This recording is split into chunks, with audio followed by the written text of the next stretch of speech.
Men ochig'ini aytaman, $10,000 ko'p pul topayotgan paytda dalshi qayerga degan savolni berib qo'yganman. Ya'ni qayerga boraman men bilan, yana qayerga qarab ketyapman degan savol bo'lgan. Juda katta ob'yomni olib turib sotish imkoniyatim bor edi. Alloh holdiga borganimda nima deb javob beraman? Diplom sotgansan desa, nima deb javob beraman? Sen vafotingdan keyin yashash xohlaysanmi degan savolni qo'yganlar-da. Kim xohlamaydi? Buni eng zo'r yo'li Jo'naka xush kelibsiz bilan Gashtakka. Millat umidi universiteti va Millat umidi maktablarining asoschisiz va boshqa ko'plab bizneslarning asoschisiz. Taqdimot ko'rsatuvida investorsiz va yana biz bilmagan ko'plab xislatlaringiz bo'lsa kerak. Bizani umidimiz bo'lgansan shu yoshgacha. Lekin hozir bu qog'ozni ko'rib turib, men millat umidi bo'lishini xohlayman degan. Ta'limda shunaqa narsaki, agar bundan qoniqishni boshlasangiz, bilingki siz o'smayapsiz.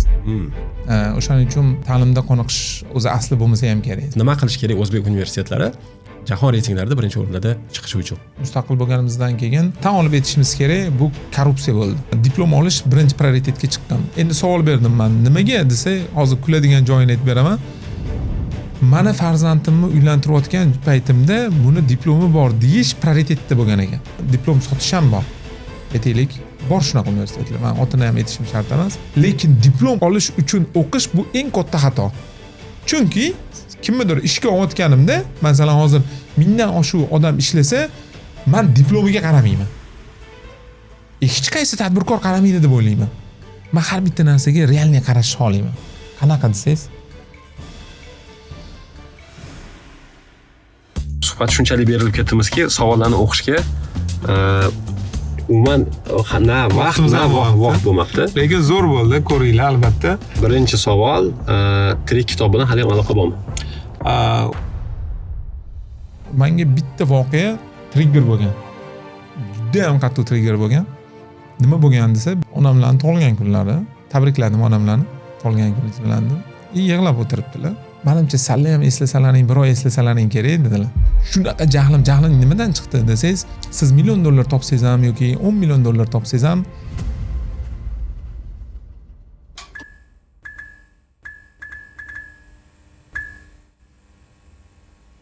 Allohim shu podkastimizni xayrli, manfaatli, barakotli qilib, ikki dunyo saodatiga sabab chiqing. Amin. Allohu akbar, aytganingiz kelsin. O'rtoqlar, assalomu alaykum. Mana Londonda soat 9 ga qarab boryapti va biza tinmasdan mana yana yangi mehmonlar bilan podkastni boshladik. Bugun mehmonimiz Umidjon aka. Assalomu alaykum hammaga. Va alaykum assalom. Mana uzoq boshqa demasdan keldilar. Xudo xolasa o'tirib 1 soat, 1,5 soat suhbat qilamiz. Shu vaqt ichida agar mabodo sizlarda Umidjon akaga savollar bo'ladigan bo'lsa, beringlar, podkast payti berishga harakat qilaman. Xo'sh, bismillah deb boshladik. Assalomu alaykum. Va alaykum assalom. Umidjon aka xush kelibsiz bilan Gashtakka. Rahmat. Umidjon aka, men sizni tanishtiraman. Tanishtirish uchun men telefonimga qarashim kerak, chunki juda ham ko'p sizni tanishtiradigan xislatlar. Siz Umidjon Eshmuhamedov, Millat umidi universiteti va Millat umidi maktablarining asoschisiz. Undan tashqari IDP IELTS Edu Action, Khan Academy O'zbek ham muassisisiz.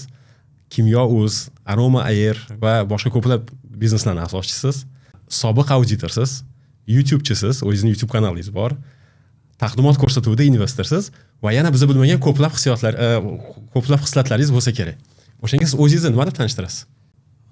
Men o'zi kechagina so'radim, ijtimoiy tarmoqda, Instagramda meni kim deb taniysizlar deb aprosnik o'tkazdim. Shunda 57% bizaga ergashuvchilar Millat umidi maktabi, universiteti va podkasti deb tanlashgan. Shundan taxminan 28% deylu, adashmasam, Edu Action IELTS hisob kirgan deb qilishgan. 17% moliyachi deb belgilashgan va boshqalar deb qo'yganman. O'sha Kimyo.uzdan yoki auditor bo'lib ishlaganlarimizni belgilashgan. Lekin o'zing qanaqa xohlaysan insonlar qarashini desa, juda ham xohlardim Millat umidi deb qarashligini. Millat umidi deb. Demak, Millat umidini asoschisi deb yoki umuman sizga xuddi Millat umidi deb qarashlarini nima? Qaysi biri? Birinchisi. Yaxshi, ajoyib. Chunki bu bir-biri bilan bog'liq bo'lgan narsa. To'g'ri. O'rtoqlar, esingizda bo'lsa, oldingi sonlarda sizlarga murojaat bilan chiqqandim. Bizni ko'rayotganlarni 90% bizga obuna bo'lmaganligini aytdim va bu sonni 80% ga tushirmoqchiligimizni maqsad qilib qo'ygandim. Bugun mana sizlarning yordaminglar bilan bu ko'rsatkich 85% ga tushibdi. Buning uchun men alohida hammaga rahmat aytaman. bizani qo'llab-quvvatlayotganingiz uchun. 80% marrani ham tez orada uramiz deb ishonaman. Iltimos, agar obuna bo'lmagan bo'lsanglar, subscribe tugmasini bosmagan bo'lsanglar, bosib qo'yinglar. Bu orqali siz podkastimizga yanada foydaliroq, salmoqliroq, kattaroq mehmonlarni olib kelishga ko'ndirishimizga yordam bergan bo'lasizlar. Iltimos, obuna bo'lishni esdan chiqarmang. Suhbatga qaytamiz. Umid aka, mana Londondasiz. Londonga birinchi kelishingiz emas. Bu safar siz nima olib keldi Londonga? Bu safar taxminan 5 ta ishni bitirib ketishim kerak edi, lekin vaqtimiz barakali bo'lib, hammasiga ulgurdi alhamdulillah. Birinchisi o'sha BET vistivkasi bo'ladi. Juda ham ta'lim yo'nalishi bo'yicha katta vistivka. Har yili shu yanvar oyida bo'ladi. Bitta sabab o'sha, ikkinchi sabab biza Pearson bilan katta loyihamiz bor. Ular bilan shartnomalarni yangilash, переговорlar qilish, muammolar bilan suhbatlashish, yechim topish unga keldi. Keyin to'rtinchisi bitta katta loyihamiz bor. Endi hozir otini ayta olmayman, lekin chunki odatda men nimadir loyiha qilsam, harakat qilaman to shartnomalar qo'l qo'yib shartnomalar bo'lmaguncha. O'sha loyihaga keldi, ular bilan ko'rishdi. Bu ham ta'lim sohasida. Yo'q, ular fintech sohasida. Mayli, aytib qo'yaman. Uchini chiqarib qo'yamiz deng. Moliya yo'nalishida. Keyin yoshlarimiz bilan Yuken Adhamjon bilan birgalikda taxminan 70 ga yaqin yoshlarimizga zo'r trening o'tdi degan umiddaman. Agar bizani ko'rib turganlar bo'lsa va o'sha treningga qatnashganlar bo'lsa, kommentlarda kutib qolamiz. Nimalar o'rganinglar to'g'risida. Keyin mana Bloombergga borib ko'rishib bugun juda ham xursand bo'ldim, sababi bir ikkita qiladigan ishimda ikkilanayotgan edim va bu narsani srochno qilishim kerak ekan degan xulosa bilan yakunlandi va ertaga yana bitta mitingim bor. Xudo xolisa IBRDga borib bolalar bilan gaplashib, bu yerda suhbat qilishim kerak bo'lgan narsa bor. U ham Millat umidi loyiha bilan tegishli bo'lganligi uchun ular bilan ham ko'rishaman. Ajoyib. Shuncha narsa orasida yana shanba kuni kelib biz bilan yugurishda ham qatnashdingiz. Qanaqacha vaqt topdingiz shunchasiga? Yo'q, men orasida hozir yarmini aytmadim. Keyin biz Adhamjon baraka topsin, bizani Seven Sisters degan joyga borib, eng katta anaqani ko'rib, baqirish kerak bo'lgan joylarda baqirib, xursand bo'lib keldim. Ajoyib, ajoyib. Umjon aka, siz bilan bugun o'zi nimani gaplashamiz boshqa deb ko'p savol so'radik. Siz ta'lim yo'nalishidasiz. Ta'lim yo'nalishida va biznes yo'nalishidasiz. Shu ikkita sohasini kesishmasida bizda ko'p mehmonlar keldi. Bu mavzu nimagadir ham bizda takrorlanadigan mavzuga aylandi va siz bilan ham shu mavzularda yana bir gaplashamiz deb bir niyat qilib qo'ydim. Agar sizga ham shu mavzu ma'qul bo'lsa, shu bo'yicha ketamiz. Men xursand bo'laman, sababi hamma biladi, Najot ta'limda. Najot ta'limda, to'g'ri. Bu Najot ta'limga ham bitta nima ketdi? Reklama ketdi, product placement, lekin biz xursandmiz. Bizning maqsadimiz qancha odam ta'lim sohasiga o'zi qancha ko'p e'tibor bo'lsa, shuncha yaxshi. E'tibor yetarlicha bo'lyaptimi hozir bizda? Agar ta'limda shunaqa narsaki, agar bundan qoniqishni boshlasangiz, bilingki siz o'smayapsiz. O'shaning uchun bilmadim, menimcha Alloh umr berguncha bu yo'nalishda qoniqish degan narsa bo'lmasa kerak. Chunki ta'limda qoniqish o'zi asli bo'lmasa ham kerak. Sababi har bir davrda o'sish bo'ladi va u davrda ergashish kerak. U davrda musobaqalashish kerak, u davrda rivojlanish kerak. Yetarlicha bo'ladimi desa, har doim yo'q deyman. Hattoki tashqarida insonlar bo'lyapti degan taqdirda ham men yo'q degan bo'lardim. Chunki qiladigan ishimiz juda ko'p. Solishtiradigan bo'lsa, hali ancha bor. Siz mana qarang, ta'limga tashqaridan kirgan odam hisoblanasiz-da. Auditorsiz, PwC'da ishlagansiz, men Deloitte ishlaganman auditor bo'lib. Ikkalamiz ham hozir audit qilmayapmiz. Nimagadir ham auditorlar YouTube kanal boshlar ekanmi, bilmayman nima qilar ekan. Lekin nimaga mana aynan ta'lim sohasi sizga qiziqarli bo'ldi va asosiy e'tiboringizni, asosiy energiyangizni shu sohaga bag'ishlashga qaror qildingiz? Bilasizmi, bu savolni men o'zimga ham berganman-da. Qanaqasiga men bu yo'nalishda moliyachi bo'lib turib, ta'limga kirib qolgansan deganda, menimcha birinchi qo'rqmasdan aytaman, bu taqdir bo'lgan. Sababi men 2004-yil Amerika Qo'shma Shtatlariga o'qishga borgan paytimizda bir holatga tushib, ochig'ini aytaveramiz, studentniy holatga kelganmiz. Bizani mana o'sha grant olish strategiyamizda olib qo'ygan va uni hearingga berganman universitetda. Keyin hearingdan keyin siz sudga bergansiz. Sizni sudga berishmagan. Sababi menga qaytib olish kerak bo'lgan bu narsani. Bu mani Regency Policy degan polniy migratsiyani o'qib chiqishimga sababchi bo'lgan. Ya'ni bu narsani ichini o'rganib, u yerda yutib chiqish menda prioritet bo'lib qolgan. Ishonasizmi, bu 100% taqdir. Ya'ni men o'zimcha kirmaganman-da. Shu holatda yutib chiqqanimizdan keyin men immigratsioniy qonunlarni bilib qolganman. Deganman-da, birinchi qilgan ishim faqat do'stlarimni olib kelaman deganman. Do'stlarimga viza qilishni boshlaganman, o'qishga topshirishni boshlaganman. Uni o'tga, buni o'qishga olib kirish, viza olish bilan boshlanib ketgan. Bu 2004-yilda sodir bo'layotgan, 2005-yilda sodir bo'layotgan voqealar bo'lgan.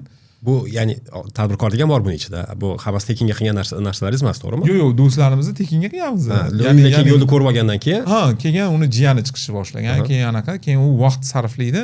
Keyin aytganman, menimcha pul to'lasalaring men qilaman deganman. Shu narsaga kirib ketilgan. Lekin bu degani parallelniy o'zingni sohangdan chiqqanmisan? Yo'q. Dushanbadan jumagacha PwC'da ishlardim. Shanba oddiq yoshlarimizga, talabalarga grant olish, viza qilish, o'shunaqada o'tirganman. PwC Toshkentdagi ofis. Toshkentdagi ofisda.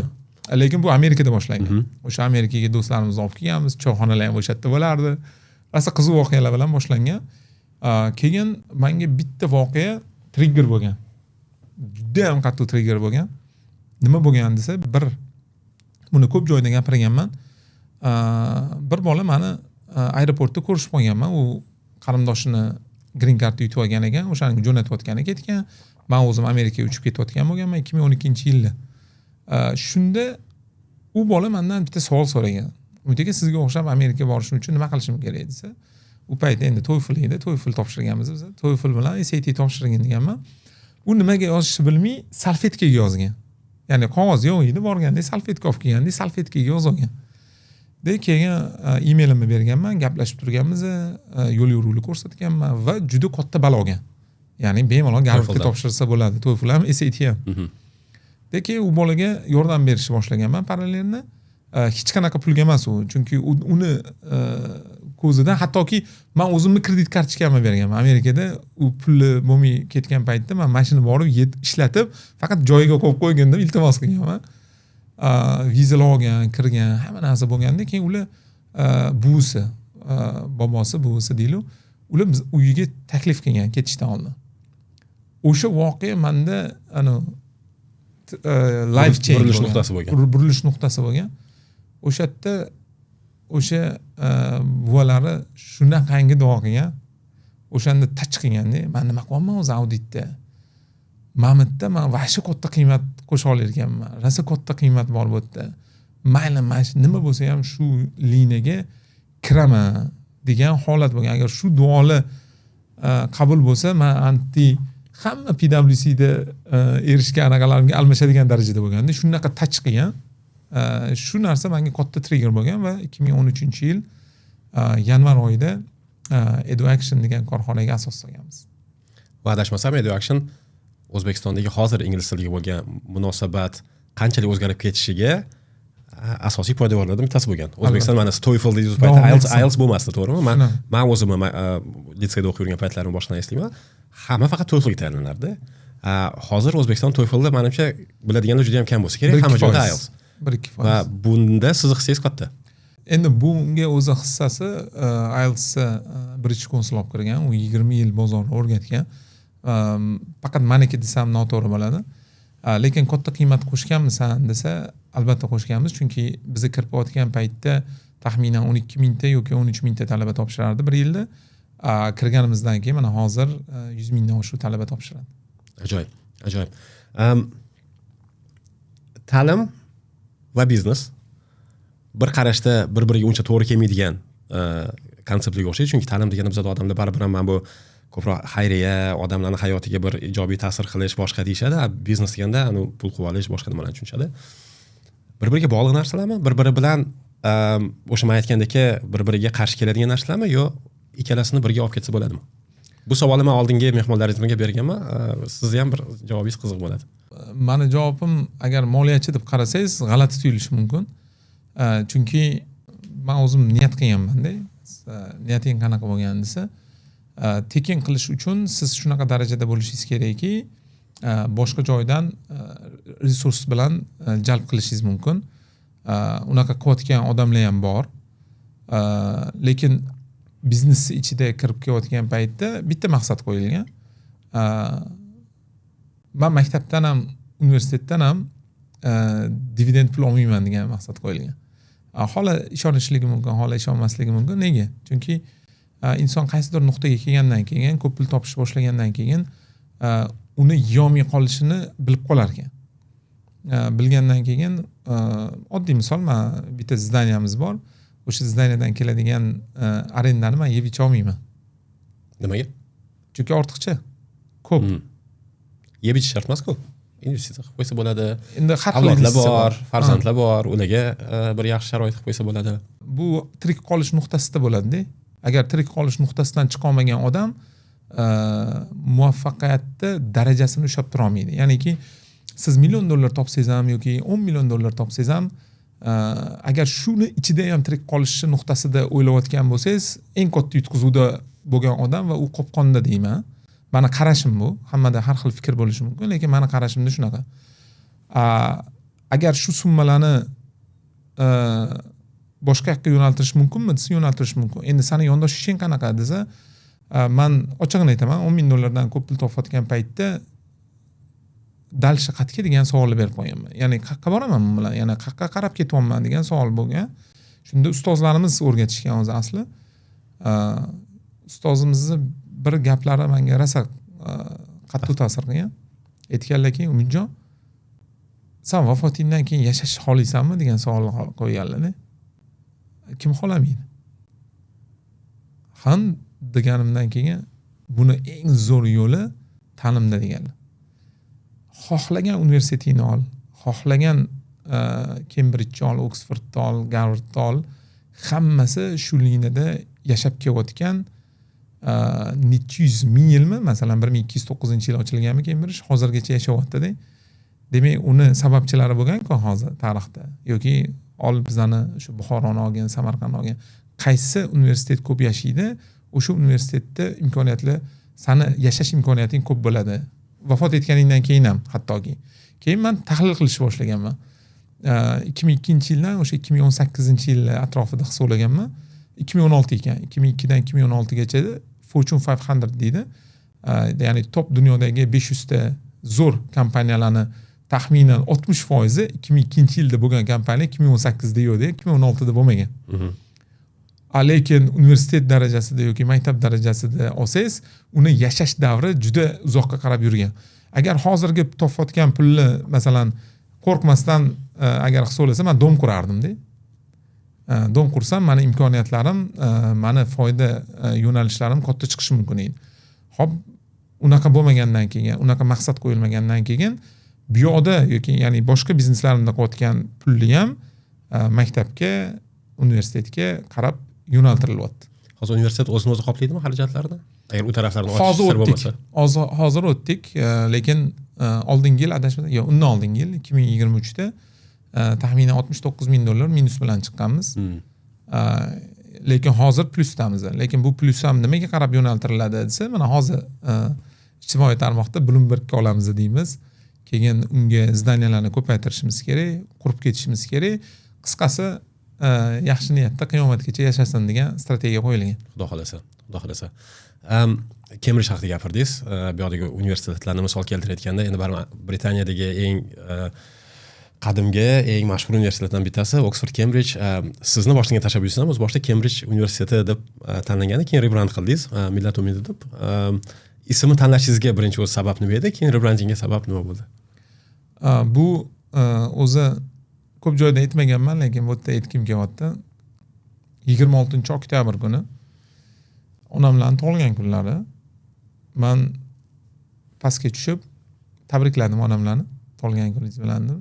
Yig'lab o'tiribdilar. Ana ne yig'layapsan? O'g'lim, menimcha salla ham eslasalaring, birov eslasalaring kerak dedilar. Yo'q, ona nima deyapsiz? Umringiz uzoq bo'lsin deb peshonalaridan o'pib ishga ketdim.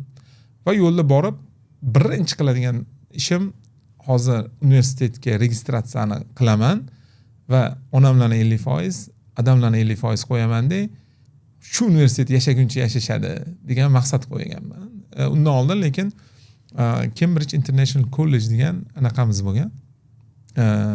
Maktabimiz, ya'ni pandemiyadan keyin mana shunaqa holat bo'lgan. Keyin Cambridge International College bo'lgandan keyin universitet ochayotganda o'zimga savol berardim. Hamma endi Harvardda olasizmi yoki boshqalarni olasizmi? O'zini nomiga ochgan. Keyin I don't deserve it deganman. Ya'ni men o'zimni Umid University bo'lishini xohlamaganman даже. Keyin Cambridge International College bo'lganligi uchun stat.uz ga kirganingizda Cambridge International University deb yozsam tik mark qo'ygan. Bor. Ya'ni bor, hozir birontasiz bo'ldi.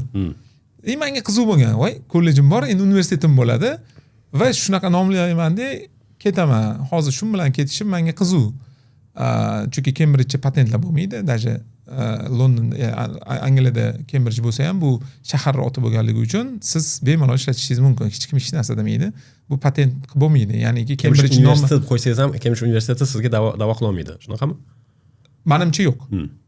Endi men Cambridge International College bo'lganligi uchun Cambridge International University deb nomladim va o'sha sertifikatni, registratsiya qog'ozini kechqurun uyga olib kelib onamlarga sovg'a qildim. Qo'y. Onajon, mana siz universitet yashaguncha yashaysiz, eslanasiz dedim, ya'ni esda qolasiz dedim. Uni qarab turdilar-da, yana yig'ladilar. Ona ajoyib ekansiz, hali birinchi yil o'dingiz, endi nega yig'layapsiz? Har gal shu narsani eslasam, etim jizillaydi. Onamlar menga qarab turib, o'g'lim, biz ikkita qizdan keyin o'g'il tug'ilishini umid qilganmiz. Bizani umidimiz bo'lgansan shu yoshgacha. Lekin hozir bu qog'ozni ko'rib turib, men millatning umidi bo'lishini xohlayman deganlar. Keyin onamlarga qarab turib, onajon, hozir hatto nima deb qo'yganingizni bilmaysiz. Ya'niki chunki men rosa qiynaldim-ku nom tanlashga. Hozir shunaqangi nom aytdingizki, hattoki nima deb qo'yganingizni bilmadim. Bu ham taqdir. Bu nomni anaqasida, negizida shu hikoya o'tadi. Bu taqdir deb keyin millat umidini 156 ta davlatda patent qilib, keyin bu nomga o'zgartirganmiz. Lekin negizi mana shu hikoya bilan, mana shu holat bilan bo'lgan va bir narsani qoldirdim va bu yerda o'qiydigan bolalarni har bittasini millat umidi bo'lishini xohlayman degan. Ajoyib. Ilohim onangizning ham duolari ijobat bo'lsin. Ilohim haqiqatan butun millatning umidi bo'ladigan ishlarga amin. Sababchi bo'ling. Mana sizlarning chiqayotgan shogirdlar ham biz umid qiladigan bir juda ham katta bir kuchli millatni asoschilari, bir poydevorlari bo'lsin, xudo xolasa. Ism masalasida gaplashayotgan bo'lsak, keyin ozgina endi biznes tarafini ham ozgina o'ylaylik. O'zi umuman ta'lim sohasida branding qanchalik muhim, ism emas, aynan ism va millat umidini o'zi umuman maqsadi qanaqa, faqat O'zbekistonning ichidagi bir ta'lim muassasasi bo'lib qolishmi? Mana bir necha davlatda registratsiyadan o'tdi deyapsiz. O'shanda keling, mana o'sha brending haqida gaplashaylik. Boshqalarning tiliga oson bo'lishi, masalan Cambridge-si o'sha hammani xayolida ta'lim degan nima keladi. Boshqa davlatlarning o'zida universitet nomlari bor. Millat umidi brendi ham shu darajaga chiqish salohiyati qanchalik bor sizni nazaringizda? Hamma narsa niyatlardan boshlanadi deydi-ku. Yaxshi niyatda boshlaganmiz. Bilaman, og'ir yuk. Juda ham katta og'ir yuk, chunki yaqinda Germaniyaga borib kelganda bitta universitetga kirib juda ham qattiq jahlim chiqib ketdi-da. Shunchalik jahlim chiqib ketdiki, hatto kofeni suvligini sezmadim-da, tilim kuydi. Til shunchalik kuydiki, kuyayotganini his qilmadim hattoki. Chunki shunaqa jahlim nimadan chiqdi desangiz, qachon bu darajaga chiqa olaman degan savolni berdim. Qachon bu darajaga chiqa olamiz biz? Ya'ni universitetimizni shu darajaga qancha tez chiqish kerak? Ey Alloh, meni umrim yetadimi degan savollarni berib qoldim-da. Kofeni olib ichib xayolimda katta bo'lganligi uchun tilim kuydirib bir hafta juda anaqa qiynalib yurdim. Chiqadimi? Xudo xolasa? Chiqadi. Nega desangiz, men farzandlarimga qarab turib, ertaga vafot etsam nima qilasanlar degan savolni berdim-da. Bir qizim, o'rtancha qizim turdi-da. Chunki bunaqa narsalarni qilib turaman men farzandlarimga, chunki bilmaymiz qachon o'lamiz, qachon hayotda bo'lamiz. O'shanda o'rtancha qizim aytdiki, YouTube'da qancha videoingiz bo'lsa, o'shani boshidan oxirigacha ko'rib chiqaman deb qoldi. Shunda o'yladimki, demak biza YouTube'dagi podkastlarda, YouTube'dagi bo'ladigan holatlarda umuman farzandlarimizga tashlab ketadigan bitta daraxt quraylikki, ular biza vafot etganimizdan keyin ham ergasha olsin, hech bo'lmaganda shu niyatda davom ettira olsin degan holat bor. O'shaning uchun u farzandlarim bo'lishi ham shart emas o'zi asli. Kim eshitib qiymat qo'sha olmayman degan fidoyi inson borki, qaysi davlatda qat'iy nazar shuni davomchi bo'la olishsin. Kimga o'tib ketadi hattoki bilmayman, lekin davom ettirish kerak degan qadriyatim bor. Avval o'zimga kuch bersin, o'zimga Alloh umrimni uzoq qilsin. Lekin qila olaysanmi desa qila olamiz. Nega? Sababi biz u davrni o'zimizda davlatimizda o'tkazganmiz. Ya'ni vaqtli bo'lgan oltin davrda Buxoro sharif maqomini oladigan davrlar bo'lganda, u davrni qaytara olaysanmi desa, qaytarib bo'ladi. Takrorlay olaysanmi Ibn Sino, Al-Xorazmiylarni desa, takrorlay olamiz. Nimaga? Chunki bizning DNKmizda bor. Bu narsani qilish mumkinmi? Mumkin. Faqat nima qilish kerak desa, biza mana videoyam o'sha davrni takrorlash bo'lsa, bizning missiyamiz, universitetning missiyamiz xalqaro insonlarni yaratish deb qo'yganmiz.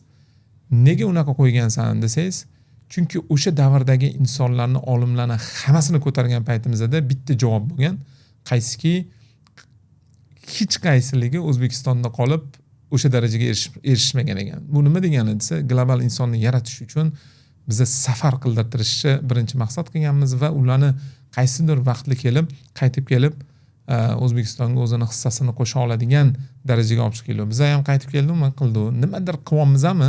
Harakat qilyapmiz. Nimadirlarga kechigidan bugungi kunimiz yaxshimi? Albatta yaxshi. Demak, keyingi davrda yoshlari ham bundan zo'r keladi. Siz gapingizni eshitib xursand bo'layman, tabassum qilyapman, chunki biz mana bu tashabbusni boshlayotganda, gashtag tashabbusini boshlayotganda, biz ham o'zimiz missiya haqida ko'p o'ylaganmiz-da. Va hozir siz aytayotgan narsa xuddi bizning ichimizdan chiqayotgan gaplarni aytyapsiz. Haqiqatan mana qachongacha biz faqat bobo kalonlarimiz bilan faxrlanib yuramizda. Bizning oramizda ham bor. Katta natijalarga erishib yurganlar, katta ishlar qilib yurganlar va biz o'shalarni o'rnak qilib ko'rsatib, sizga o'xshagan va yana ko'p bizning mehmonlarimizga o'xshagan kelib ko'rsatib, mana ko'ringlar, hozir ham bor bizga faxrlansa bo'ladigan odamlar va sizlar ham harakat qilsanglar, mana shulardan ilhom olib, shulardan motivatsiya olib, sizlar ham katta natijalarga erishasizlar degan maqsadni qo'yganmiz oldimizga va YouTube'ga hozir kirib qarasangiz, bizning podkastning oti ham Global O'zbekistonliklar podkastida. O'shanga juda ham bizning maqsadlarimiz bir, biz birlamiz deydi. Maqsadimiz bir, siz o'z yo'nalishingizda, men o'z yo'nalishimda, xudo xolasa erishamiz bu maqsadlarga ham. Ishonchimiz komil. Endi branding masalasida yana davom etadigan bo'lsak, shaxsiy brend haqida ozgina gaplashaylik. Chunki siz baribir o'zingizning shaxsiy brendingiz juda ham kuchli bir tadbirkor, ta'lim muassasasi, ta'lim yetakchisiz. Qanchalik muhim hozir umuman olganda o'zi shaxsiy brend ustida ishlash faqat tadbirkorlik emas, hamma soha vakillariga va aynan sizning sohangizda, ta'lim sohasi yoki biznes sohasida shaxsiy brend nimaga muhim, nimaga siz bunchalik ko'p vaqtingizni, energiyangizni sarflaysiz o'zingizni shaxsiy brendingizni kuchaytirish uchun? To'g'risi, ijtimoiy tarmoq chiqqandan keyin bu narsaga qattiq urg'u berilishi boshladi. Chunki har bitta korxonani egasi bo'ladimi, u o'zini o'sha ochgan founder deylik, o'shan bilan bog'lanadigan holatlar bo'ldi. Sababi shaxsi o'zini qadriyati bilan korxonani qadriyati chambarchasi bog'liq bo'lgandagina inson u brendni hurmat qilishi va u brendni yo'nalishiga qaratilishi boshladi. O'shaning uchun shaxsiy brend qanchalik o'zingga muhim desa, men uchun to'g'risi hozir shunaqa darajaga kelib qoldiki, bir xil payt o'ylab qolaman, ijtimoiy tarmoqdagi yoki umuman odamlar biladigan umid realniy umiddan o'tib ketib qolishi boshladi. Bir xil payt doim plusga ishlashi mumkin, lekin aslida bir xil payt minusga ham ishlab qolinishi mumkin ekan. Misol minusga ishlab qolinadigan payti ba'zi bir holatlar bo'ladi. Masalan, yo'lda ketyapsiz, lekin sizni o'sha distrakt qilishni boshlashadi, ya'niki chalg'itishadi yoki boshqa narsa. U paytda yaxshi ishlamaydi. To'g'ri, bir xil zo'r taraflari ham ko'p asli. Masalan bir joyda o'tsa, Umid aka qalaysiz deyishadi. Ko'p narsangiz, ishlaringiz bitib ketishi bor, lekin oilaviy holatda yoki o'zingizda shaxsiy atrofingizdagi holatda buzilishni boshlar ekan. Chegaralar ozgina. Chegaralar buziladi. Juda qattiq buziladi. Xohlamaysiz, lekin hozirgi paytda rasmga tushish yoki xohlamaysiz hozirgi paytda sizni bezovta qilishni, chunki oilaviy holatda, lekin ularga farqi yo'q bo'lib qoladi, chunki u sizni bir marta ko'rdi, bir marta ushadi va o'sha holatdan foydalanib qolishni xohlaydi. Lekin ularni chegarani ushashni xohlasangiz, sizni kibrga yoyishadi. Yoki deydim, bu unaqa bo'lmasligi uchun o'zi harakat qilaman deyman. U narsalarni ko'rsangiz, uje aytasizki, yo'q, bu men emasman, buni men xohlamaganman. Bu narsani ortida maqsadim ijtimoiy tarmoqqa chiqishi yoki boshqa narsani maqsadim qaysidir ilmni berib, meni ustoz ko'rsin-da, shu ilmdan foydalanib o'sha narsani amalga oshirsin yoki Millat umidi podkastimizda ham bitta maqsad qo'yilgan. Ya'ni 3 kishi tartibidagi insonlarni chaqirish. Bu yoshlarimiz erishgan yutuqlari, ilmli insonlar va tadbirkorlar va shu insonlarni birlashgan holatda ma'lumotlarni berib, o'sha ma'lumotlarga ega bo'lishni asosiy maqsad qilganmiz. Lekin bu maqsaddan pul topasanmi desa, menda yo'q. Chunki har bitta chaqiradigan odamni hech qaysini harakat qilamiz pulli holatda chaqirmaslikka. O'shani hisobiga ham biza alhamdulillah shu darajaga chiqamiz deb o'ylayman, lekin shaxsiy brendni korxona bilan bog'lanishi hozirgi davr talabi. Qilish kerak. Odamlar shaxsiy brendga e'tibor berish kerak, tadbirkorlar ayniqsa e'tibor berish kerak. Lekin minus tarafini ham aytib o'tdim, unga tayyor bo'lsin. Tushunarli. Aytganimdek, mana shu mani to'g'rimdagi kursida sizni sohadoshlaringiz ham tadbirkorlar bo'lsin, ham ta'lim sohasida ishlayotganlar bo'lsin, ko'plar bilan suhbat qildik ta'lim sohasida. Keling shularga bergan va auditoriyada o'zi umuman qiziq rezonans bergan savollarni sizga ham bersam, sizni fikringizni bir shularga ko'rsak. Timur aka Yunusov bilasiz, Cambridge universiteti PhD doktoranti. Ular bilan juda ham alohida suhbat qilgandik va ulardan men Cambridge o'zi umuman Britan universitetlari bilan o'zbek universitetlarini solishtirishi, nimaga Cambridge top universitetlar qatoriga kiradi-yu, lekin bizning universitetlar reytingi endi mana kirishni boshladi va nimalar qilish kerak degan savolni berganimda, Timur akamning bergan javobi bizning universitetlarda critical thinking, tanqidiy fikrlash. Tanqidiy ham emas bu. Critical thinking, tahliliy fikrlash, to'g'ri. Tahliliy fikrlash umuman yo'q. Bizda tahliliy fikrlash ko'nikmasi o'rgatilmaguncha, shakllanmaguncha, bu hatto o'rgatiladigan ko'nikma emas bu. Shakllanmaguncha bizanikilar hali reytinglarga kirib qanaqadir ham katta reytingni olishi o'ylashlari ham kerak emas deb aytganda, birinchidan bu fikrga sizning munosabatingiz, ikkinchidan siz nima deb o'ylaysiz? Nima qilish kerak o'zbek universitetlari jahon reytinglarida birinchi o'rinlarda chiqishi uchun? Fikrlarga bir tarafdan qo'shilaman, bir tarafdan qo'shilmayman. Qo'shiladigan tarafim haqiqatda mustaqil bo'lganimizdan keyin boshida ma'lum bir davrlargacha ishladi, keyin ishlamaslikni boshladi. Sababi tan olib aytishimiz kerak, bu korrupsiya bo'ldi. Ya'ni odamlar o'qishga pul bilan kirishni boshladi. Lekin 2017-yildan keyin ikkinchi davr deymiz. Ikkinchi davr kelgan paytda men hattoki tushimga kirmagan, ya'niki orzuyimga kirmagan, ya'ni mana vaqti kelib universitetimizda bo'ladi degan fikr orzuyimda bo'lmaganda hattoki. Lekin xususiy sektorda universitetlarning ochilishi ancha korrupsiyani yo'qotib yubordi. Sababi insonlar universitetga korrupsiyasiz ham kirishni boshladi. Chunki hattoki mana bu yilligini olsa, taxminan davlat universitetlari 19 mingtacha bola kira olmadi. Bo'sh joy qolib ketdi. Ya'ni kira olmadi emas, to'lmadi. Nimani hisobiga to'lmadi desa, asosan xususiy sektor hisobiga bo'ladi. Endi qanaqa qarash kerak desa, endi sifatga qaraydi. Xohlaysizmi, xohlamaysizmi, kim sifatga qarab o'sishni boshlasa, o'sha universitet o'sadi. Ya'ni qo'shilgan o'sha narsalar sodir bo'lgan. Ya'ni tahliliy fikrlash emas, diplom uchun o'qilish boshlagan. Hali ham bor ishonasizmi? Hattoki hali ham ota-onalardan biza aprosnik qilgan paytimizda diplom olish birinchi prioritetga chiqqan. Endi savol berdim men, nimaga desa, hozir kuladigan joyini aytib beraman. Mani farzandimni uylantirayotgan paytimda buni diplomi bor deyish prioritetda bo'lgan ekan. Bir paytda hozir ham bor. Keyin biza yana qo'shilgan tarafim tahliliy fikrlashni, ya'ni critical thinkingni oshirish maqsadida biza LCTI degan loyiha qildik. Bu juda ham davomli qilmoqchimiz, lekin biza hozir pilotni qildik va bu ishladi. Nega? Sababi hozir talaba xohlayotgan tadbirkor yo'q.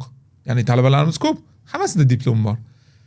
Lekin talaba xohlayotgan, ya'ni o'qib chiqib bilmayotganini tadbirkorni tanlamaydi. Xuddi shunaqa ko'nikmalar yo'q. Xuddi shunaqa tadbirkor bor, tadbirkor xohlayotgan talaba yo'q.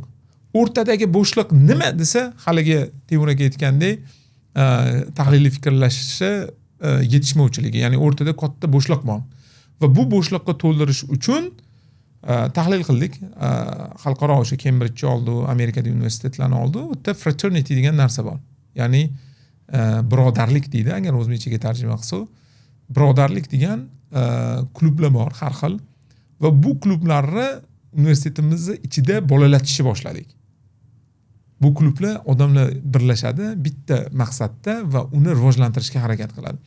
Ya'ni fraternityning maqsadi Beta Alpha Psi fraternity degan anaqa bo'lgan. Unga o'zim ham a'zo bo'lganman. Ya'ni buxgalteriya va audit yo'nalishidagi insonlar xuddi shunaqa birodarlik bo'lib birlashib, o'sha atrofda o'rganib, tadbirkorlarni jalb qilib, o'tda debatlar bo'lib, debatda qatnashayotgan bolalarni, zo'r bolalarni, zo'r tadbirkorlar xand qilishni boshlagan. Bu narsani qo'ysa O'zbekistonda ham o'rtadagi bo'shliq kamayishni boshlaydi. Bu nafaqat bu hozirgi eng dolzarb bo'shliqdaymi? Bu narsalarga xalqaro sertifikatlarni olib kirishni boshladik. Ya'ni mana hozir taxminan bizning universitetda PMI olib kirganmiz, project managementni boshladik, keyin Microsoftda sertifikatlarni, xalqaro sertifikatlarni berishni boshladik. Nega?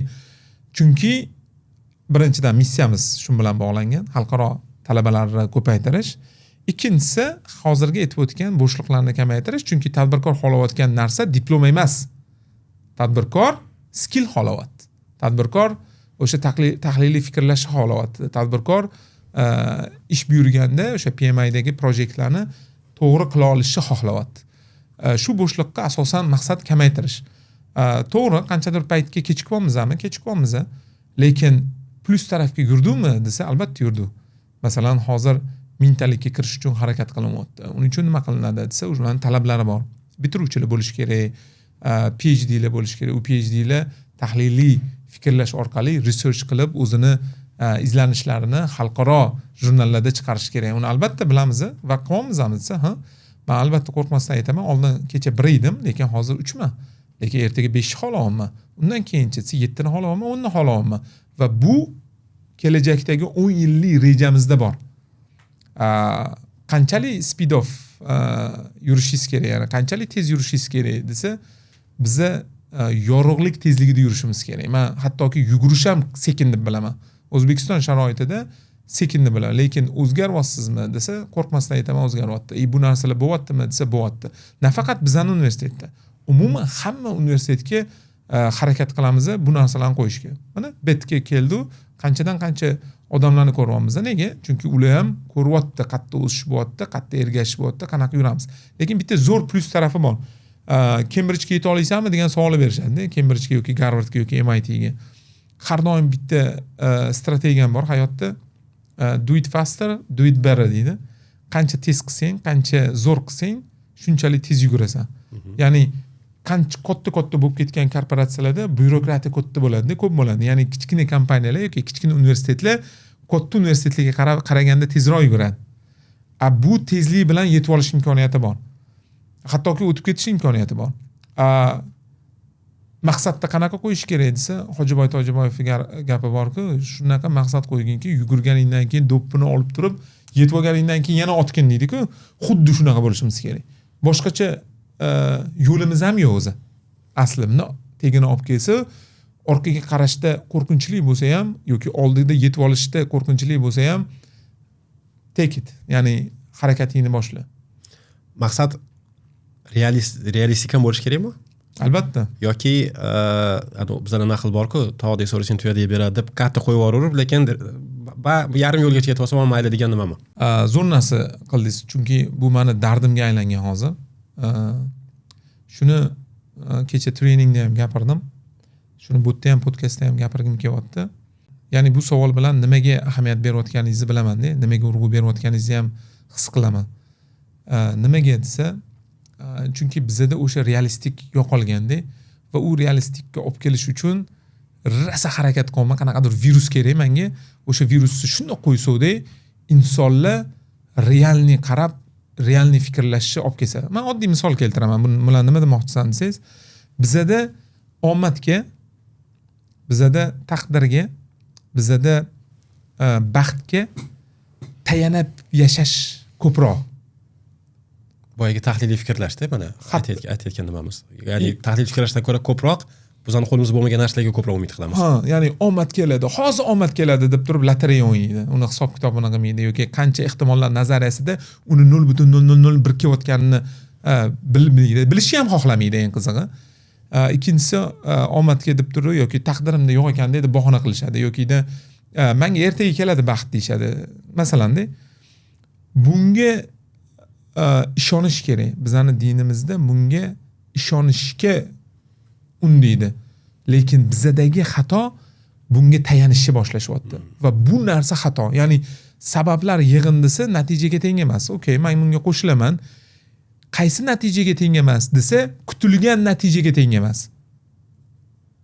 Lekin sabablarni qilsangiz, sabablarni yig'indisi natijani ehtimolini oshirishga ishonish kerak. Lekin unaqa qilishmayapti-da, unga tayanishyapti. Va bu eng katta xato. Harakatlarning yig'indisi o'sha natijaga olib kelishi ehtimolini oshiradi.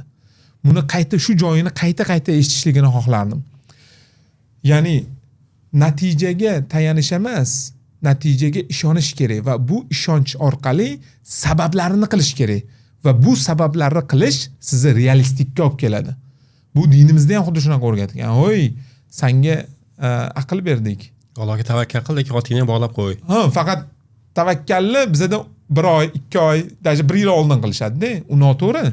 Tavakkal imtihonga kirilganda, soat yoqilganda qilinadigan nuqta. Hamma sabablarni qilingandan keyin bu yerda qilinadi. Lekin bizda shu tavakkalni 2 oy, 3 oy qilib turib, omadga tayanib, mana Xudo xolisa omadim keladi desa, bu noto'g'ri. Chunki Alloh jasku, ya'ni adolatli kimga beradi desa, harakatini qilganga beradi. Hattoki u din vakili bo'lmasa ham. Chunki adolat. Shunaqa? Ajoyib. Umjonga boshqa savol. Kamron G'ulomov, bizning podkastimizga mehmoni bo'lgan, Centrology universitetining rahbari. Kamron hali Akfani boshlig'i bo'lib yurgan paytda bitta intervyusida men universitetda o'qiganim yo'qmi qarab o'tirmayman.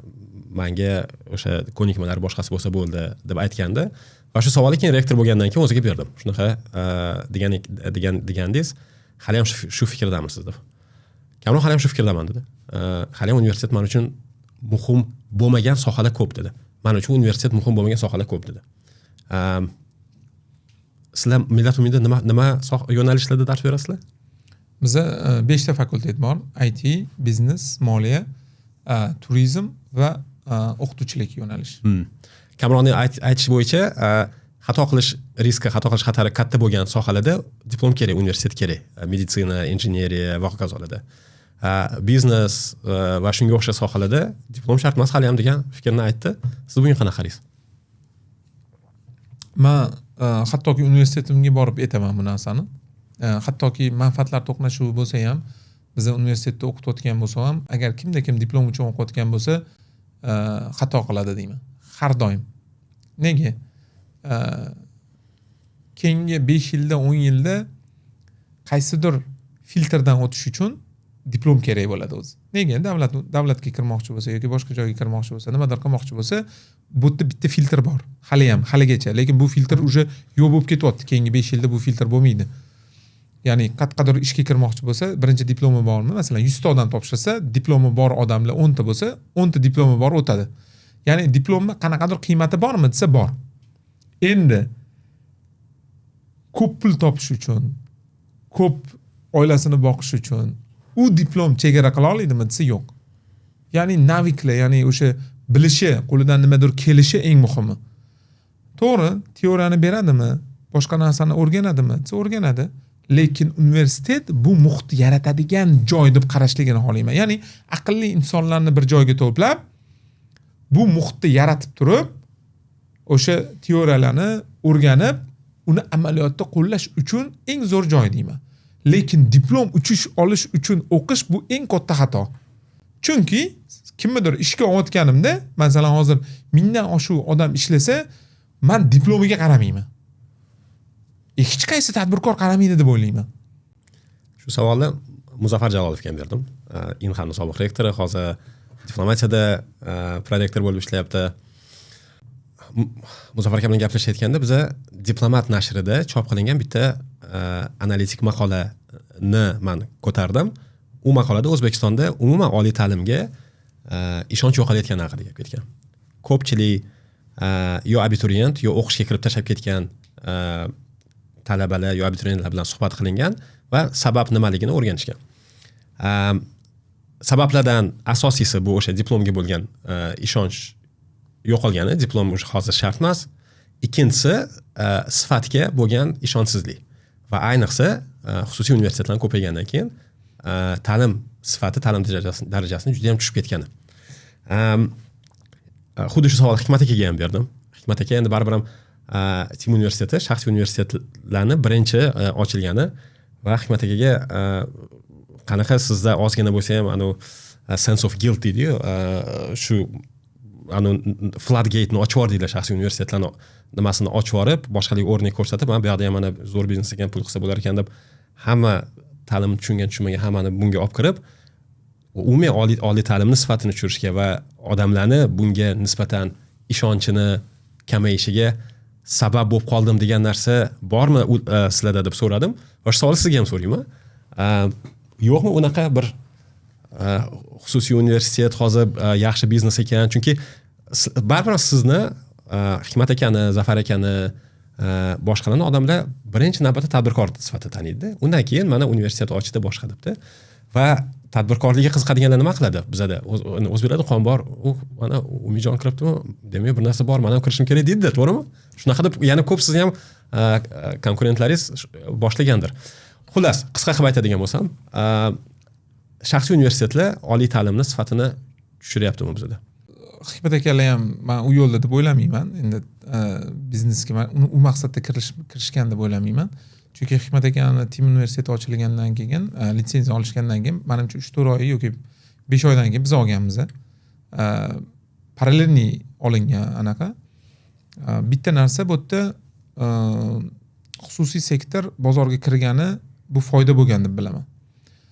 To'g'ri, bozorda boshida har doim yomg'ir yog'gandan keyin o'sha loy bo'ladi, loyihalanadi. Bu narsa bormi desa bor. Loyihalangan paytda kimnidir niyatida diplom sotish ham bor. Aytaylik, bor shunaqa universitetlar. Men otini ham aytishim shart emas. Diplom sotayotganlar ham bor. Bizda men hattoki IELTSda katta bazaga ega bo'lib turibman, juda katta ob'yomni olib turib sotish imkoniyatim bor edi. Agar realni qaraydigan bo'lsangiz, men shuna 8 million qilib turib 40 mingta talaba torta olardim. Chunki birinchi klientskiy dostupga men dostupim bor-da. Lekin bitta savol beraman o'zimga. Hali ham bu o'zi aybdor deb his qiladigan joyim ham bor. Ya'ni qoniqish yo'qda, hozirgi berayotgan narsamdan qoniqish bo'lmaganligi uchun o'sha narsa qo'rqitadi meni. Chunki men bitta savol berganman o'zimga. Alloh oldiga borganimda nima deb javob beraman? Diplom sotgansan desa, nima deb javob beraman? Deb u narsani qilmaganmiz. Ya'ni 500 ta olamizmi, 600 ta olamizmi? Mana hozir 3,5 mingta talabamiz bor. 3,5 mingtaga ham bormagan hali. Nega? Sababi biz o'zimizni kelib chiqayotgan vaziyatdan qilamiz. Lekin bozorda teskari yurayotganlar bormi desa bor. Lekin ularni ayblay olaysanmi desa yo'q. Nega? Chunki men emasman. Balkida qanaqadir boshqa bahonasi bordir, menga tegishli emas. Balki men bilmasman, to'g'risi. Lekin bozorda loyihalanyaptimi desa loyihalanyapti. Lekin vaqti kelib o'zgaradimi desa balki o'zgarar. Balki u tirik qolish nuqtadadir. Balki unga hattoki hozir shuncha pul kerakdir. Men hech kimni yomonlay olmayman. Yomon ayta olmayman-da, yomon deya olmayman, chunki haqqim ham yo'q. Lekin bozor loyihalanganmi desa loyihalangan. Lekin bu yaxshilikka ishlayaptimi desa, ishlaydi. Kelajakda ishlaydimi desa, o'zi yana dalshi bir 3 yil, 4 yil shu ritmda yursa o'lib ketishini ham bilamiz. Ya'ni erkin bozor iqtisodiyoti bilamiz, sifatli taklif bilan sifatsiz taklifni ajratib, sifatlilar Shunaqa. Tanlov baribir ham sifatlisini tanlaydi. Ob'yomga qilib turib, o'sha pulni sifatga tikayotgan yaxshi universitetlarni bilaman. To'g'ri, balki tirik qolishdadir boshida, lekin tirik qolish uchun ob'yom olib, u ob'yomni yeb ichishga yoki dom qurishga ishlatmasdan turib, o'ziga investitsiya qilib yaxshilash strategiyasiga o'tayotgan universitetlarni bilaman. Bu degani yomonmi desa, yo'q, niyati yaxshi-ku. Ya'ni kelajakda qilayotgan ritmi yaxshi-ku, yaxshi ketayotgandir. Lekin haqqim yo'q-da ularni yomonlashga. Lekin yomon yo'ldan yurdimi desa, okey, o'zi javob beradi. Hikmat ham shunga yaqin javob berdilar. Hammasini vaqt ko'rsatadi. O'yinchilarning hammasi ham yomon emas. Vaqt yaxshi o'yinchilar bilan yomon o'yinchilarni saralaydi degan javobni bergandilar. Hikmat aka bilan yana bitta savolda gaplashgandik.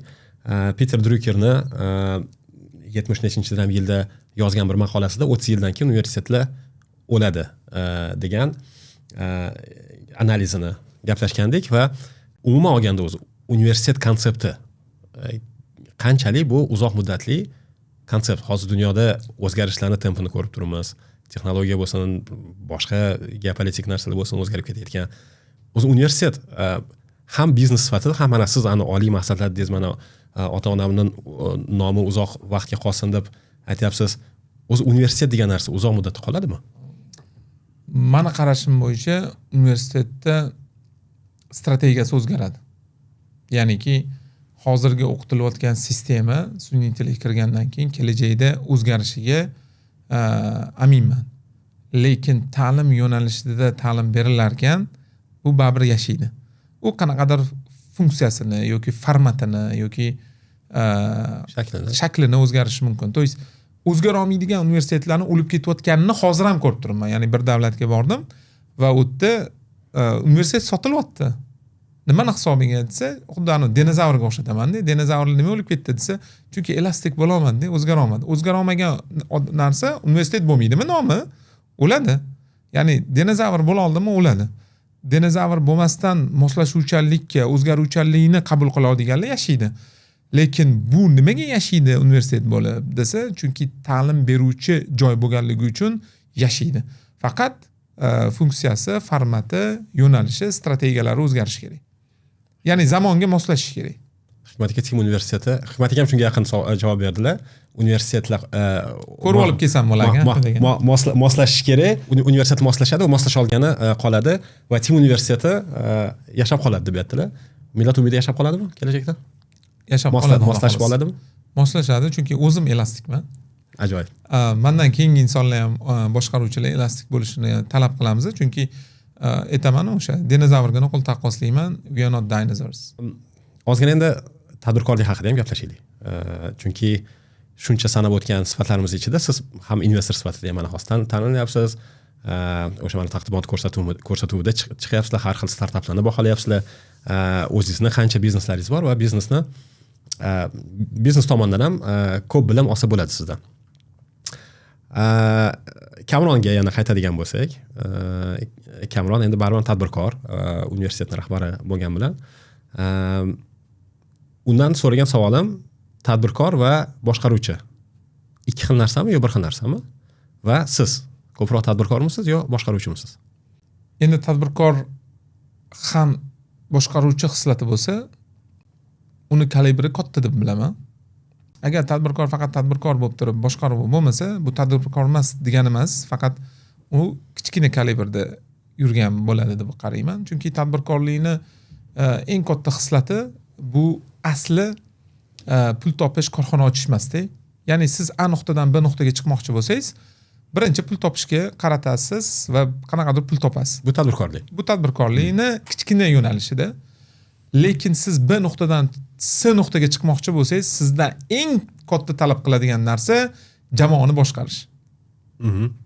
Jamoani boshqarish qanaqa desangiz, 10 talik jamoa bor, 100 talik jamoa, 1000 talik, 10 ming talik, 100 ming talik. Qaysi kalibrdasiz degan savolni qo'yasiz o'zingizga va shu kalibr bilan kengayishni boshlaysiz. Agar sizni boshqaruv holatingizdagi sizga ishlayotgan insonlarning soni oshib borishi, demak siz yuqori kalibrdagi insonga aylanishni boshlaysiz. Ya'ni bunda shakliga qarab kimdir masalan yakka tadbirkorlikni ochib turib o'zi ishlayotgan bo'lishi mumkin. Bu degani tadbirkor emas deb ayta olmaysiz. U qaysidir qiymatda yoki qaysidir muammoni hal qilyapti bo'ladi. Lekin unda boshqaruv xislati boshlangan paytda, demak uni qo'lida odamlar boshqarilyapti. Jamoani bitta nuqtadan o'zi bilan ikkinchi nuqtaga olib chiqyapti. Kichkina botda yurishingiz mumkin, kichkina qayiqda.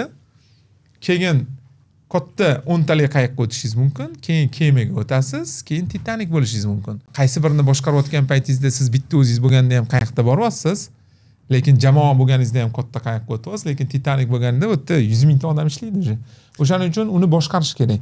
Siz qaysi kalibrga qarab turib yo'nalishingizni yoki darajangizni, kalibringizni belgilashingiz mumkin.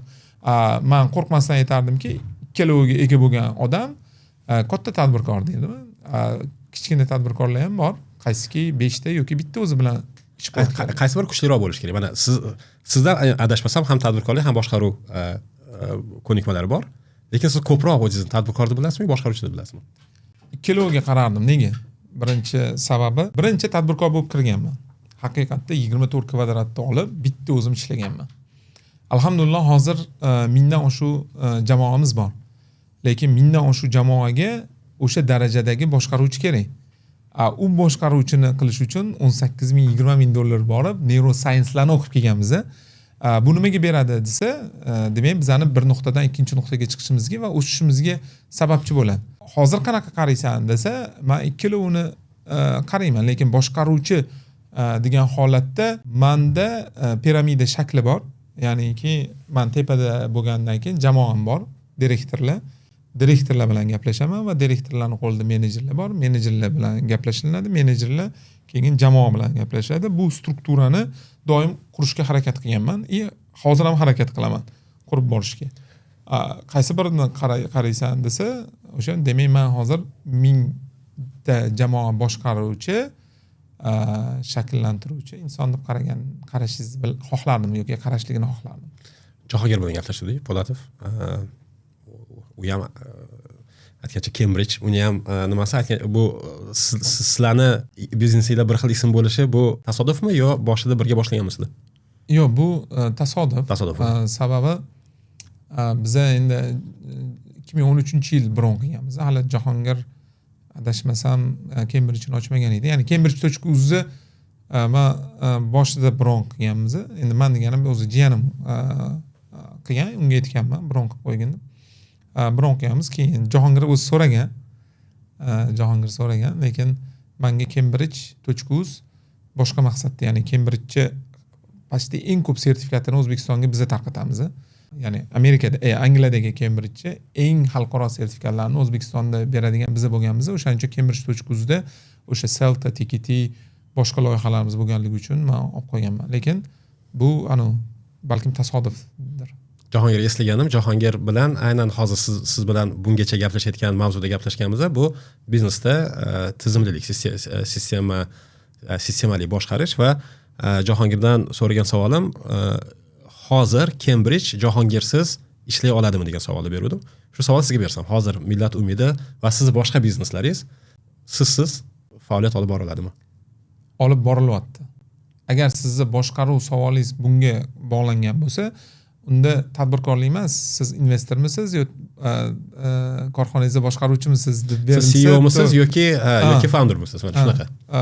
Agar bunaqa qaraydigan bo'lsa, hamma korxonamiz alhamdulillah mansiz ishlay oladi va ishlayapti ham. Chunki ancha bo'ldi hamma korxonadan chiqib ketganimga. Lekin nima qilasan desa, strategiyada yuraman hammasida. Ya'ni u yerda meni strukturam bor, strategiyam bor. Bir oyda bir marta o'sha qo'yilgan reja va maqsadlarni urayotganini nazorat qilaman. Xodimlar haqida gaplashdik, komanda haqida gaplashdik.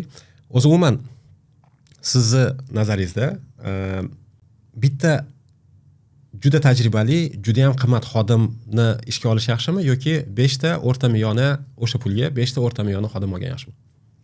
Menda ARC tizim bor. ARC tizimda o'sha avtorizatsiya, record keeping, custody deydi. Shu strukturada men biznes quraman har doim. Masalan, hozir shu aytib o'tgan loyihalaringizni so'raganingizda bu struktura tizimga biz endi auditda ishlaganimiz uchun shu tizimga o'rganganman va bu tizim ishlashini bilaman. Har doim shu tizimga qarab yuraman. Qanaqa tizim? Rombik tizim deymiz biz. Shu avtorizatsiya beradigan odam bo'lish kerak, sotuvchi bo'lish kerak, oluvchi bo'lish kerak, agar sklad bo'lsa sklad bo'lish kerak. Bu 4 ta odam alohida funksiyaga ega bo'lish kerak va har bitta funksiyadagi qo'yilgan odam bir-birining ishini qilishga haqqi yo'q. Nega men bu narsani birinchi aytyapman? Chunki savolingizga to'g'rilab olishim uchun va to'g'ri javob berishim uchun agarda buni tepasiga bitta odam qo'yilishi kerak bo'lsa, masalan, avtorizatsiya beradigan odam qo'yiladigan bo'lsa, menga 5 ta odam kerak emas. Men birinchi bu bitta odamni qo'yaman. Keyin uni tagiga har bitta yo'nalishda odamlar kerak bo'lsa, o'rta miyona ishlashi tanlaydigan odamlarni qo'yardim. Lekin u korxonaga qo'yiladigan eng avtorizatsiya beradigan odamni men eng kuchligini tanlashga harakat qilaman. Menga 5 ta odam kerak emas. 5 ta odam degan paytda haligi aytilayotgan tochkalarga o'rtacha odam qo'yib boshqara olaman. Lekin uni tepasiga qo'yiladigan odam bitta odamligiga yuraman. Va u o'zini ishini biladigan, shunaqa tajribali odam bo'lishi kerak va shunaqa odam topganingizda siz qiymatiga qaraysizmi? Yo'q, qancha bo'lsa ham menga to'g'ri keladigan odam bo'lsa olib kelaman deysizmi? Yo'q, men qiymatga qarayman. Chunki ba'zi bir biznesmenlarga qarayman, ularda boshqa podushkasi katta bo'lganligi uchun qo'rqmasdan minusga ishlashga rozi keyingi 5 yilda. Ammo finansist bo'lganligim uchun men har doim cost benefitiga qarayman. Ya'ni olinayotgan, to'lanayotgan summasini qiymati korxonada yuqori bo'ladimi degan strategiyada yuraman va bu shu paytgacha alhamdulillah xayrli ishlagan. Tushunarli. Zafar aka bilan gaplashganimizda Hoshimov komanda va umuman jamoa va oila konsepti haqida ozgina gaplashdik. Endi Zafar aka ham Alisher aka bilan birga biznes qilishadi, o'zi qarindosh bilan biznes qilish va hokazo ko'p qiziq temalarga kirgandik. Lekin men so'ragan savol, sizdan so'ramoqchi bo'lgan savol, o'shada men Reed Hastings, Netflixning CEOsi No Rules Rules degan kitobida olib kelgan bir konseptni siz ham bilsangiz kerak, Zafar akadan so'radim. Reed Hastings aytadiki, ko'pchilik bizneslar, ko'pchilik tadbirkorlar o'zining jamoasini biz bitta oila, biz bir oila a'zosi biz deb motivatsiya qiladi va shu falsafa bilan yashashadi. Lekin Netflixda bu narsa umuman noto'g'ri deb aytishar ekan, chunki biznes bu oila emas, biznes bu futbolni komanda, sportivni komanda, sport jamoasi. Sport jamoasi oldiga bitta maqsad qo'yadi, chempion bo'lishimiz kerak. Va shu chempion bo'lish yo'lida kimdir agar yaxshi natija ko'rsatmayotgan bo'lsa, uni olib tashlab o'rniga boshqa yaxshiroq natija ko'rsatadigan odam olib keladi. Oilada shunday qila olmaysiz. Oilada qaysidir ham qarindoshingiz yaxshi ishlamayotgan bo'lsa, uni olib tashlab boshqa bitta qarindosh olib kela olmaysiz. Siz bu narsaga qanaqa qaraysiz? Oila, komanda, o'z jamoa oila bo'lish kerakmi yoki xuddi shu sport komandasiga o'xshab faqat yaxshi performerlarni olib kelish kerakmi? Xo'p, bu narsaga qarayotganda men sayohatda olganman doim. Har doim jamoaga biz bitta kemadamiz deb qarayman. Qaysi ma'nodaki, biz bitta kemaga chiqdik, bizning manzilimiz Mamitda. Agar kimda kim ko'nsa, o'sha manzilga birga ketamiz. Agar ko'nmaganlar orada tushib qolish mumkin. Orada kemada tushib qoladigan ko'p joy bo'lmaydi, bilasiz. Hozir bilaman. Даже boshqa tarafdan ham yurish mumkin, muammo yo'q. Lekin buni oila deb qaraysanmi desa, men aldoqchi bo'laman agar bunaqa deb qaraydigan bo'lsam. Nega? Chunki condition deydi, agar balki meni boshqacha qabul qilishar, qanaqa qabul qilishligidan qat'iy nazar, men bitta qoidani bilaman. Oilada hech qachon condition nima bo'ladi o'zbekchasiga? Shart. Shartli ravishda bir narsa qilinmaydi. Oilada har doim piramida sxemasida, ya'ni top and down strategiyasida, yuqori va pastki strategiyasida hech qachon shartli bo'lmaydi. Nega shartli bo'lmaydi desangiz, meni farzandim ertaga o'g'ri bo'ladimi, to'g'ri bo'ladimi yoki qanaqadir yomon holatda bo'ladimi, u siz uchun doim baribir farzand bo'lib qoladi. O'tda condition yo'q, shartli yo'q. Shartli holat bo'lmaydi. Bu oila. U muqaddas. Biznesda har doim nafsi o'rni turadi. Nafsi o'rni turganligi uchun biznesda ikki taraflama bo'ladi. Ya'ni employer at will bor, employee at will bor. Bu xuddi oila bo'lgan holatda siz uni pulini bera olmasangiz, u выживание qilish kerak, yashash kerak. Yashash uchun uzr deydi. Bir oy chidashi mumkin menga yoki 2 oy chidashi mumkin. Uzr deydi, men ketaman deydi. Xuddi o'sha shart ish beruvchida ham bo'ladi. Men ham senga 1 oy qarashim mumkin, 2 oy qarashim mumkin, lekin men Nyu-Yorkka yetib olmasam, kemaga chiqqanda uzr tushib qolasan. Ya'ni bu narsaga realni qarash kerak. Agar bunaqa qaramasangiz, bizda bitta musobaqa bo'lganda, Qatarda katta treningga borganman. O'sha holatda o'sha narsani ko'rsatib bergan. Ya'ni oila deb qaraganlar cho'kib ketgan. O'zi o'sha if degan, agarda degan, agarda men buni qilsang, sen men senga bunday pul to'layman. Agarda sen menga buni qilsang, qolgani shartli-da. Ishda har doim shartli degan narsa bor. Shartli bo'lgan narsa faqat qaysidir muddatdan, qaysidir joydan, qaysidir joygacha yetib olish uchun ishlaydi. U joyda oila bo'lasizmi? Ha. Ya'ni kemada birga ketayotgan paytingizda siz oila muhitini yarata olasizmi desa, ha. Lekin u yerda shart bor. Shart bajarilishi kerak. Lekin hozirga yetayotgan oila to'g'risida gapirilayotgan bo'lsa, uzr, u yerda shartli bo'lmasa ham u sizning farzandingiz. U yerda shartli if agarda mana qilsang meni farzandim bo'lasan deydigan holat bo'lmaydi. U hatto Xudo ko'rsatmasin nogiron bo'lsa ham siz uni yashashi uchun joningizni berasiz. Lekin biznesda u yerda birinchidan nafs bo'ladi, ikkinchidan shartli bo'ladi, uchinchisidan maqsadli bo'ladi. Ya'ni bir nuqtadan ikkinchi nuqtagacha ishlaydigan narsa. Xohlagan paytda uzr, men 2 oy pul to'lamasam u ketadi, ketishi ham kerak. Nega? Chunki u tirik qolishi kerak. Tirik qolish uchun shartli narsalar ishlayapti. Endi kemaga tushgan odamlarni xato qilishiga sizni munosabatingiz qanaqa? Har doim ruxsat beramiz, chunki biz o'zimiz xato qilib o'rganganmiz. To'g'risi, to'ysiz xato qilganmisan desa, qilganman. Qilinadimi desa, inson anaqa xato qilib o'rgangani qaytanga qadrliroq, xato qilmasdan o'rgangandan ko'ra, chunki u ikkinchi marta qilmaydi. Lekin ikkinchi marta qilganda ham o'zi aslida men ruxsat beraman, odatda, lekin uchinchisi yo'q. Chunki Zafar akani gaplari eng katta erkinlik bu xato qilishga berilgan erkinlik. Shunaqa. Lekin chegara qoldi. Chegara bo'lish kerak, chunki agar u 2-3 marta davom etayotgan bo'lsa, u xatolik bo'lmaydi. U xato so'z emas uje. Unda uje o'zgaradi.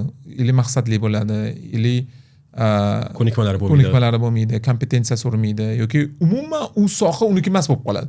Chunki menda 2-3 ta xato qilgan insonni olib qo'yganman, chunki inson sifatida yaxshi ko'rganligim uchun uni boshqa liniyaga qo'yganimda juda zo'r ishlab ketganda, uni shag'ami o'tda emas. Ya'ni yoqqan paytingizda olovi o'tda yonmadi-da, lekin boshqa yoqqa qo'ydingiz yonib ketdi.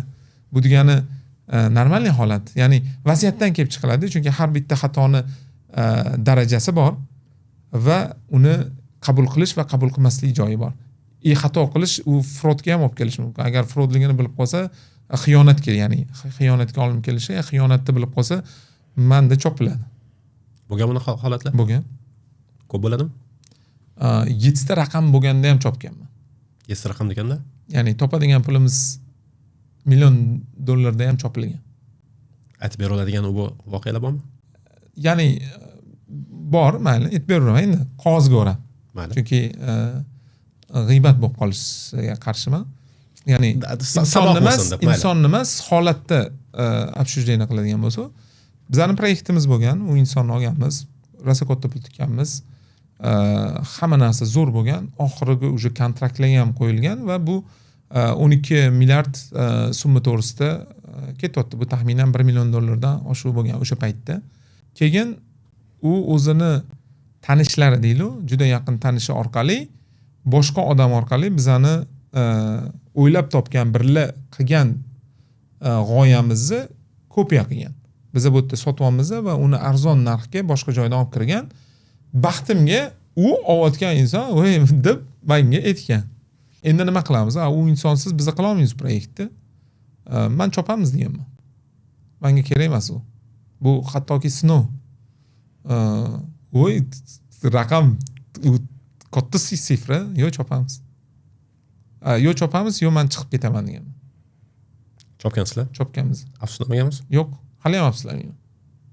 Imkoniyat lekin yo'qoldi. Imkoniyat yo'qoldi. Qaytib kelmadimi boshqadan? Boshqa joydan keldi. 10 barobar bo'lib keladi. Ishoning, va'da bor.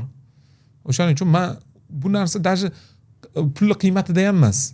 Menda o'zi xarakter bor, men xiyonatni anaqa qila olmayman, kechira olmayman. Kechirgan insonni bilmadim, men bu qabul qila olmayman. Balki kelajakda nimadirlar o'zgarib qolar, lekin hozirgi yoshimda, hozirgi tajribam bilan xiyonat kechirilmaydi deb bilaman. To'g'ri. Oxirgi savol bizani oldingi mehmonlardan bu Husan aka Mamad Saidovga bergan savolim. Surish kerakmi? Surish kerakmi? Bilasizmi, bizda O'zbekistonda bitta fikr bor-da, mana aqlli insonlar chiqib ketib qolyapti va boshqa davlatda rivojlantiryapti degan har xil fikrlarni aytishadi. Men har bitta narsaga realniy qarashni xohlayman. Qanaqa desangiz, birinchi o'zimizga savol berishni xohlayman. Biz nimada zo'rmiz? Biz zo'r tarafimiz bor. Nomer 1miz, bu tasdiqlangan ham. Nima ekan? Ko'p bo'lsa kerak unaqa holatlarimiz, unaqa xususiyatlarimiz. Biz ko'payish bo'yicha birinchi o'rinda turamiz. Farzandlarni ko'paytirish bo'yicha, boshqa narsa bo'yicha, ani testosteron baland chiqdi deydi. Ras shu zo'rmizmi? Imkoniyatni o'sha darajada qilib bera olmayapmizmi?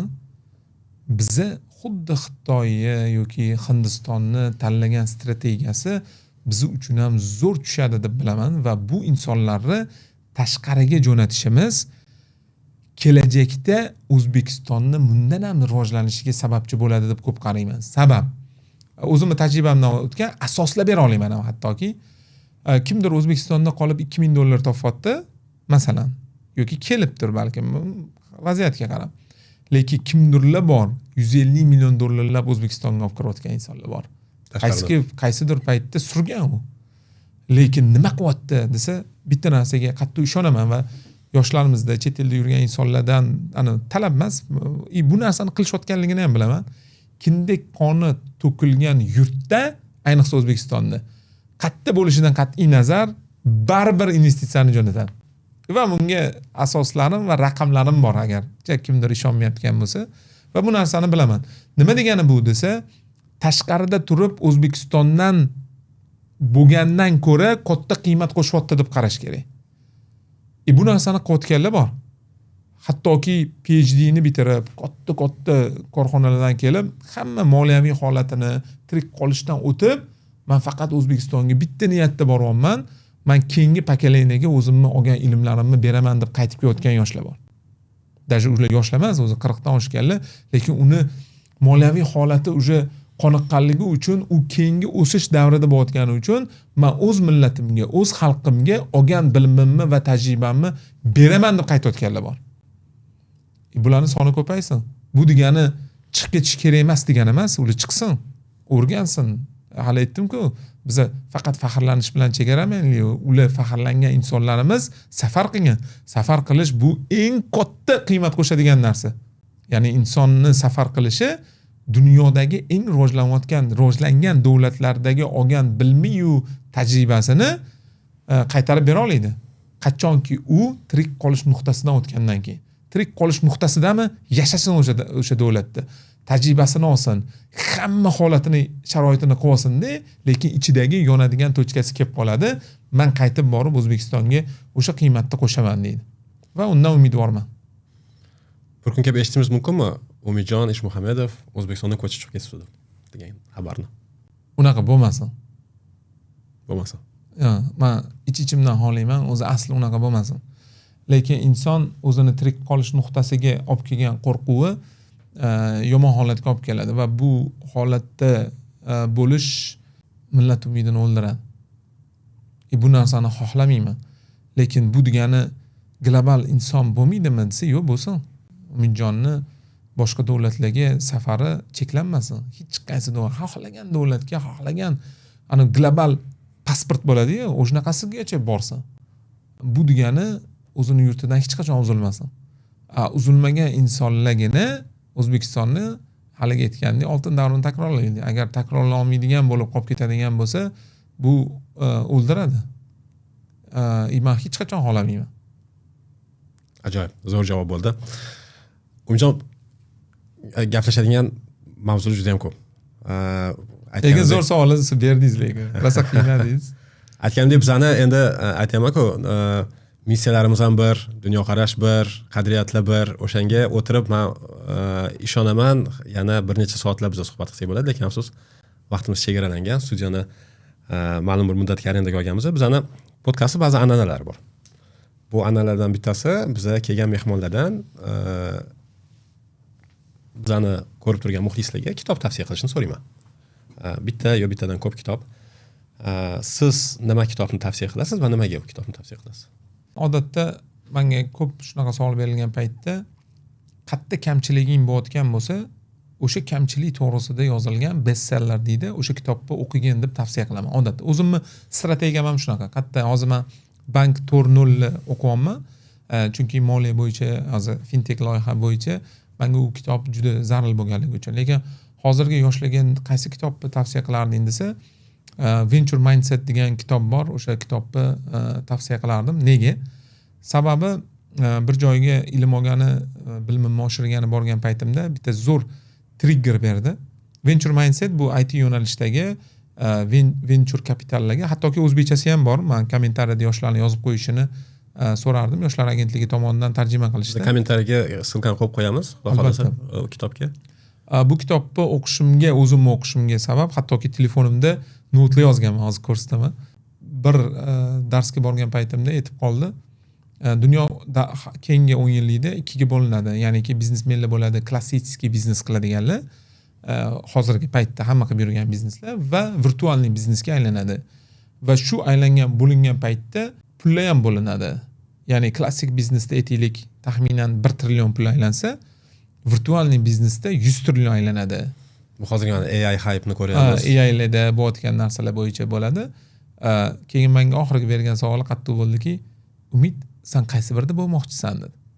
Siz bo'lmoqchisiz. Tushuntira oldimmi? Ya'ni taqdimotlarga qatnashsam, ITlarda o'zimni ko'rayotganim, kitoblarini o'qiyotganim, kursivda 28 ta kredit hour o'qib, u sun'iy intellektla qanaqa ishlashini qo'yotganimiz sababi men haliga aytgan universitet tirik qolish uchun men ham virtualniy liniyada bo'lishim kerak, o'ta tajribam bo'lish kerak, bilimim bo'lish kerak, anaqa hattoki odatlarim bo'lish kerak deyish uchun hamma yoshlardan shu kitobni o'qishligini tavsiya qilaman. Juda zo'r kitob va sizni virtualniy biznesda qanaqa his qilishingizni boshlab beradigan kitob deb qarayman. Ajoyib, zo'r tavsiya. Men ham xudo xohlasa topib o'zim qiziqib qoldim. Bir o'qib chiqaman. Bizni ikkinchi an'ana Umidjon aka, bizada kelgan mehmondan o'zidan keyingi mehmonga savol qoldirishni so'raymiz. Ular bilmaydi kimga savol qoldirayotganini, siz bilmaysiz savol kimdan kelayotganini. Sizdan oldingi mehmonni bergan savoli bizni juda ham tig'iz va band hayotimizda ishga, biznesga vaqt ajratganda qancha vaqtingizni sog'liqqa ajratasiz? Ya'ni umuman sizdagi vaqtingizni oladigan bo'lsa, uni necha qismini siz ishga, necha qismini aytaylik oilaga va necha qismini sog'lig'ingizga bag'ishlaysiz? Va sog'liqqa e'tibor berish uchun nimalar qilasiz? Juda kerakli savol, juda kerakli paytda berilibdi menga. Sababi men oxirgi 7 oyda 18 kiloga ozdim. Ajoyib. Bu yaxshi taraf. Bu degani yaxshi sabablar bilan, to'g'rimi? Yaxshi sabablar bilan, hech qanaqa yomon sabab yo'q. Endi bir xil kasal bo'lib qoldingmi deyishdi. Yo'q, o'zi asli unaqa emas. Har doim trigger bo'ladi. O'sha triggerda sezasiz siz, shu yerda meni kamchiligim bo'layotgan ekanda, lekin hozir 18 kiloga ozganim.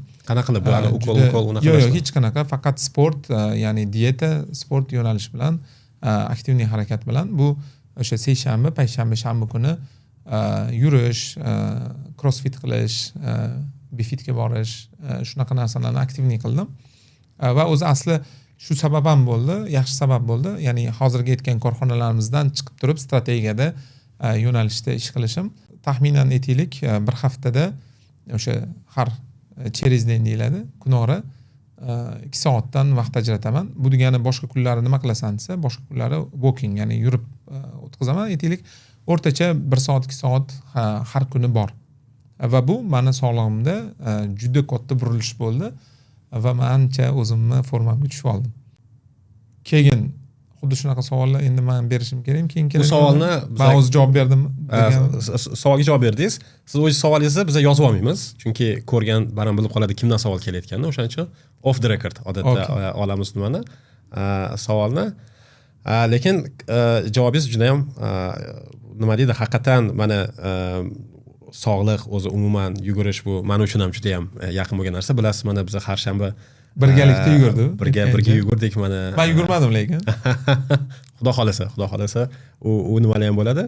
Muhim ekan. Haqiqatan odam ana ish bilan, yumush bilan, boshqa narsalar bilan bo'lib esdan chiqib qoladi-yu, lekin endi bilmayman, yosh 40 dan o'tgandan keyinmi yo boshqa nimami, ungacha ham o'zi qoldirish kerak emas. Odam sog'lig'iga ham xuddi pul topishga yoki oilasiga qancha vaqt ajratayotgan bo'lsa, sog'lig'iga ham e'tibor berish kerak, chunki shu orqali balki ertaga pul topadi, ertaga oilasiga vaqt ajratadi. Sog' tanda sog'lom aql. Albatta.